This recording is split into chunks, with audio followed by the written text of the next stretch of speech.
और किरोड़ी लाल मीणा हमारे साथ जुड़ रहे हैं, उनसे सीधे बातचीत करेंगे अलवर मामले पर, उनका क्या रुख है। किरोड़ी लाल मीणा साहब, स्वागत है आपका न्यूज इंडिया पर। अलवर की घटना के लिए जिम्मेदारी तय करने को लेकर के दोनों तरफ से आरोप प्रत्यारोप का दौर देखने को मिल रहा है, लेकिन सच्चाई है क्या? देखो, एक सच्चाई ये है कि जो कांग्रेस है वो बचाव की मुद्रा में है। वो इस सारे दोष को यहाँ का जो राजगढ़ का नगर पालिका का बोर्ड है उसको मांडना चाहती है। ये बात सही है, वो प्रस्ताव लिया गया, लेकिन प्रस्ताव इतना ही लिया गया कि जो गौरव पथ है उसका निर्माण पूरा नहीं हुआ, अधूरे गौरव पथ को पूर्ण किया जाए। तो जो गौरव पथ पहले से बना हुआ था 40 फुट की चौड़ाई में, उसका मतलब ये था कि उसी चौड़ाई में उसको बनाना चाहिए था, लेकिन प्रशासन ने राजनीतिक दबाव में दुकानें तोड़ दी, करीब 85 इतने मकान तोड़ दिए, और 3 बड़े मंदिरों को, एक मंदिर तो 300 साल पुराना था, उसको ध्वस्त कर डाला। मंदिर को ध्वस्त करने के बाद जो मूर्तियां जिस ढंग से काटी हैं बेरहमी से, वो बिल्कुल बहुसंख्यक समाज की भावना को आहत करती हैं। तो और एक ये मान भी लिया जाए कि नगर पालिका के बोर्ड ने कहा है तो इतनी बड़ी कार्रवाई हो जाएगी कि नगर पालिका बोर्ड से कहना संभव ही नहीं है। दूसरा, अब सरकार चूंकि घिर गई चारों तरफ से, तो ये कहती है मंदिर हम बना देंगे, तो क्यों कह रही है हम मंदिर बनाएंगे? इसलिए गोदोषी है, वो घिर गई। और यहाँ घिरी इसलिए ज़्यादा, गहलोत साहब 2-3 महीने से हमला कर रहे हैं और ये कह रहे हैं क्या तमाशा कर रखा है, देश में माहौल बगा रखा है, तनाव फैला रखा है। भोपाल हो, मध्य प्रदेश हो, यूपी हो, दिल्ली हो, सब जगह जो है बुलडोजर चलाए जा रहे हैं जी। ये कौन सी बुलडोजर की वो आ गए यहाँ से? और जब गहलोत साहब के यहाँ बुलडोजर चल गया तो गहलोत साहब को अब जवाब देने से जवाब नहीं बनता। सरकार कटघरे में है और सरकार से हम ऐसे मौके पर मांग करते हैं। गहलोत साहब तो कह देंगे बीजेपी का बोर्ड है नगर पालिका में, 34 एक सदस्य से प्रचंड बहुमत से बीजेपी का बोर्ड है नगर पालिका में, और बोर्ड ने फैसला लिया, उसी पर प्रशासन ने कार्रवाई की। अपना पल्ला झाड़ रहे हैं गहलोत साहब। आपने ये देखा होगा, आप पल्ला झाड़ रहे हैं, आपने देखा होगा कि जो स्थानीय विधायक हैं वो माननीय विधायक कह रहे हैं कि 34 के 34 पार्षद मेरे पास आ जाओ, मेरे हो जाओ, तो कोई कार्रवाई नहीं होगी। वो हुए नहीं तो एक बड़े पैमाने पर डेमोलिशन कर डाला। तो इसमें तो स्पष्ट है कि सत्ताधारी दल का इन्वॉल्वमेंट है, उनके कहने से ऐसा हुआ है। और गहलोत साहब के पल्ले झाड़ने से पल्ला झड़ नहीं सकता। आप यहाँ के आके देख सकते हैं, पूरी जनता, पूरा ये विचार है, ये मन बन गया, स्पष्ट मत बन गया है कि गहलोत साहब ने, गहलोत की सरकार ने, गहलोत के अधिकारियों ने ये कुकृत्य किया है, मंदिर को तोड़ा है, मकानों को ध्वस्त किया है, दुकानों को तोड़ा है, और जिन्होंने थोड़ा भी विरोध किया उनके साथ हाथापाई की किए, उनको उठा के थाने पर ले गए, चारों तरफ से उस कॉलोनी को घेर लिया। तो ये तो इमरजेंसी के से हालात किए। डॉक्टर मीणा, मैं एक चीज और जानना चाहता हूं आपसे। ये कहा जा रहा है कांग्रेस की तरफ से कि ये जो मास्टर प्लान जो तैयार किया गया था, ये मास्टर प्लान पिछली सरकार ने, यानी कि वसुंधरा राजे सरकार ने किया था, उस पर अब जाकर के अमल हो रहा है। ठीक है, अब आरोप प्रत्यारोप का दौर चलता रहेगा। सरकार ने लिया, स्थानीय प्रशासन ने लिया, ये नगर पालिका बोर्ड ने फैसला लिया, लेकिन ये जो मास्टर प्लान तैयार किया गया था पिछली सरकार में किया गया था। नहीं, मास्टर प्लान में मैं कॉपी मेरे पास अभी हाल फिलहाल में है नहीं जी। मास्टर प्लान को भी आप देख लेना, मैंने देख लिया है। मास्टर प्लान में ये चीज़ नहीं है जो इन्होंने कार्रवाई की है। 60 फुट की चौड़ाई में निर्माण को तोड़ा गया, और उसमें इतना ही है कि बहुत ही आवश्यक हो, जब जो आगे सड़क पर हल्का अतिक्रमण हो गया उसको हटा के कार्रवाई की जाए। इन्होंने तो जो हल्का अतिक्रमण किया है उसको ना हटाकर बड़े बड़े तिमंजिले मकानों को ध्वस्त कर डाला। आप देखेंगे, आपके चैनल वाले वो जाएंगे तो रोना आता है। ऐसा हम किताबों में पढ़ते थे कि औरंगजेब ने मंदिरों को तोड़ा, औरंगजेब की जैसी हालत अशोक गहलोत ने कर डाली। मंदिरों के साथ जिस ढंग का व्यवहार किया है, हमारी बहुसंख्यक समाज की भावना को आहत किया है, उसको सहन नहीं किया जा सकता। ये बर्दाश्त काबिल नहीं है। गहलोत साहब को इसका दंड तो भुगतना ही पड़ेगा। सर, आप वहाँ गए, आपने धरना भी दिया, ऐसा लग रहा है कि आगे भी कुछ कार्रवाई होगी इस पूरे मामले में? सियासत चलती रहेगी या फिर कोई ठोस कार्रवाई होगी? तीन चार मांग हमने की थी। एक तो ये था कि मंदिरों को निर्माण किया जाए, जिसको सरकार ने मान लिया जी कि तीनों मंदिरों का निर्माण कराएंगे। 2-3 मांग और है कि इस पूरी घटना की न्यायिक जांच की जाए, न्यायिक जांच, जिससे सच्चाई जनता के सामने लाई जा सके।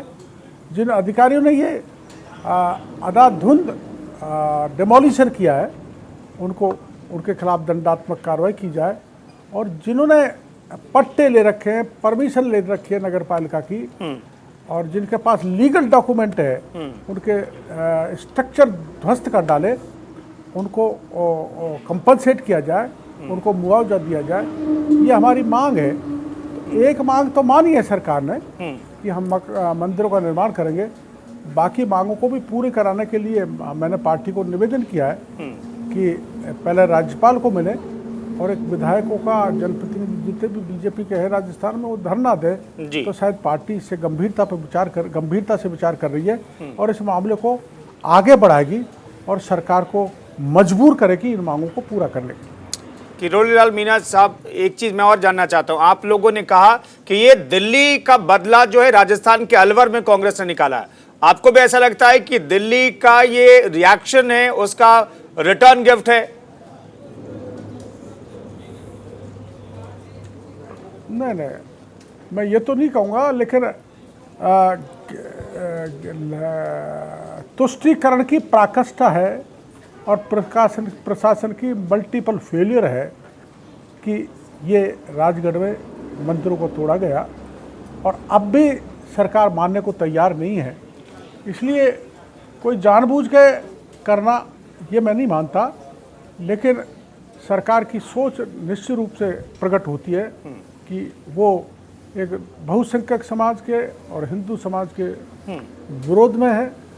और मैं यहाँ से आपके जाएंगे राजगढ़ से दौसा तक है, तो जो सड़क बनी है मेगा हाईवे, उसमें 6 मंदिरों को तोड़ के डाल दिया। मस्जिद जो कि त्यों सड़क के बीच में खड़ी है। मेरा कहने का मतलब ये नहीं कि आप मस्जिद को तोड़ो, लेकिन जब मंदिर हटा दिए तो मस्जिद भी हटनी चाहिए।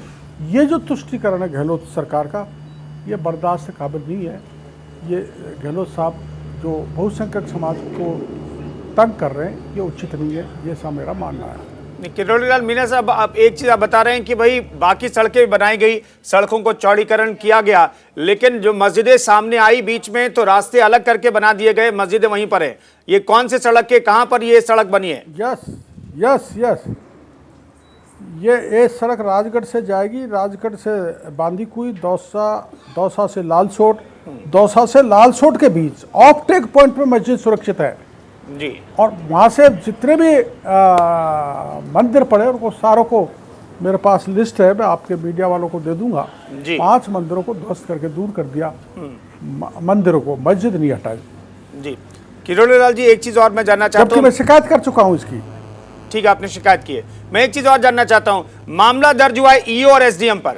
मैं ये जानना चाहता हूँ, फैसला ईओ और एसडीएम ने तो नहीं लिया होगा, बोर्ड में फैसला हुआ, ये राज्य सरकार ने फैसला लिया। फैसला लेने वाली अथॉरिटी अलग होगी। एसडीएम साहब और ईओ साहब फैसला नहीं लेंगे कि वहां पर 3 मंदिरों को तोड़ दिया जाए। तो जिन लोगों ने फैसला नहीं लिया, जो सिर्फ वहां पर फैसले को अमली जामा पहनाने के लिए वहां पर गए थे, उन पर मामला दर्ज किया गया, लेकिन जिन्होंने आदेश दिया उन पर क्या कार्रवाई होगी, उन पर क्या मामला दर्ज होगा? इसीलिए मैं, आपने सुना होगा, इसीलिए मैं न्यायिक जांच की मांग कर रहा हूँ।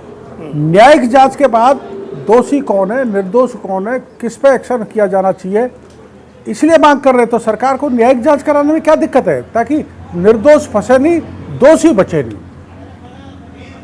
यहाँ पर जो मास्टर प्लान बनाया गया, मीणा साहब, जो मास्टर प्लान बनाया गया उसको किस तरीके से अमली जामा पहनाया जाना चाहिए था? क्या मंदिरों को छूना नहीं चाहिए था, मंदिरों को यथास्थिति रखना चाहिए था और सड़कें चौड़ी कर देनी चाहिए थी? क्या ये संभव है वहां पर? चूंकि आप गए मौके पर, तो इसलिए मैं जानना चाहता हूँ।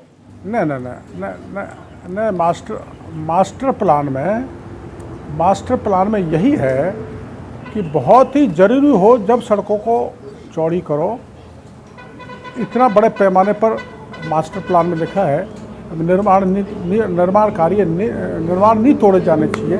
ये क्लियर कट मास्टर प्लान में मेरे पास कॉपी है, देख लाना कभी, मैं बताता हूँ। उसमें जरूरी थोड़ा 100% मास्टर प्लान को लागू किया जाए। वहाँ आवश्यकता नहीं थी इतना बड़ा चौड़ा रास्ता बनाने की। मीणा जी, मैं एक चीज और जानना चाहता हूँ, क्या बीजेपी इस घटना के खिलाफ, चूंकि हिंदुओं की आस्था आहत हुई है और बीजेपी ये कहती रही कि जानबूझ करके इस पूरे घटना को अंजाम दिया गया, तो क्या बीजेपी बड़े पैमाने पर आंदोलन करेगी इस घटना के खिलाफ? चूंकि 5 सदस्यीय डेलीगेशन मौके पर गया भी है, अपनी जांच कर रहा है, उसकी रिपोर्ट के आधार पर आगे क्या कार्रवाई बीजेपी कर सकती है? ऐसा ही मुझे लगता है कि भारतीय जनता पार्टी बड़े पैमाने पर, मैंने भी यही सुझाव दिया है, मेरे समझ जो दल आया था, दल भी ये मानता है कि ये एक बहुत बड़ी ज्यादती हुई है, इसलिए इस पर एक आंदोलन बड़ा किया जाना चाहिए और सरकार को बताना चाहिए कि ये मनमानी चलने वाली नहीं है। मीणा जी, आप क्या इस मसले को राज्यसभा में भी उठाएंगे? मौका मिला तो आप इस मसले को उठाएंगे? दरअसल में हमारे राज्यसभा की स्थिति ये है कि जो स्टेट के ऐसे मैटर हैं उनको सभापति जी अलाउ नहीं करते हैं। तो कोशिश तो करेंगे, लेकिन ये इशू स्टेट का है, इसलिए राज्य पे दूसरे तरीके से दबाव बनाएंगे। ठीक है, शुक्रिया। आप डॉक्टर किरोड़ी लाल मीणा हमारे साथ बातचीत कर रहे थे, बहुत बहुत शुक्रिया आपका। वो कह रहे हैं कि इस पूरे मामले में न्यायिक जांच हो तभी दूध का दूध पानी का पानी होगा, क्योंकि एसडीएम और ईओ के खिलाफ मामला तो दर्ज कर लिया गया है, लेकिन वो अथॉरिटी नहीं है जिसने बुलडोजर चलाने का फैसला लिया होगा। जिन्होंने आदेश दिया है उन पर कार्रवाई तभी हो सकती है जब न्यायिक पूरे मामले की जांच होगी। राज्यसभा सांसद किरोड़ी लाल मीणा ने ये बातें कही हैं।